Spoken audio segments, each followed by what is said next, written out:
Docker म्हणजे काय आहे, की जे तुम्हाला कंटेनराइज बिहेवियर देतं किंवा ज्याच्यामध्ये तुम्ही रिसोर्सेस, ऑपरेटिंग सिस्टम या सगळ्या गोष्टी तुम्ही मॅनेज करू शकता.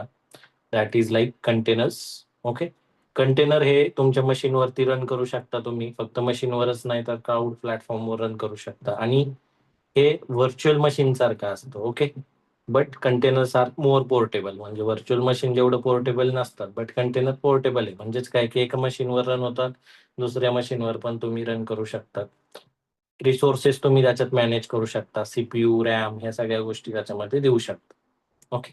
त्याच्यानंतर डॉकर हे तुम्ही विंडोज वरतीच नाही तर कुठं पण इन्स्टॉल करू शकता. डॉकरचं ऑफिशियल डॉक्युमेंटेशन पण आहे आणि जसं मी सांगितलंय, की ओपन सोर्स प्लॅटफॉर्म आहे. तुम्हाला खूप साऱ्या गोष्टी याच्यामध्ये मिळतील. ओके. पुणे युनिव्हर्सिटीच्या सिलेबसमध्ये सुद्धा डॉकरचा सिलेबस आलेला आहे. त्याच्यामुळं डॉकर हे खूप इम्पॉर्टंट स्किल सेट आता मार्केटमध्ये झालेलं आहे. त्याच्यामुळे डॉकर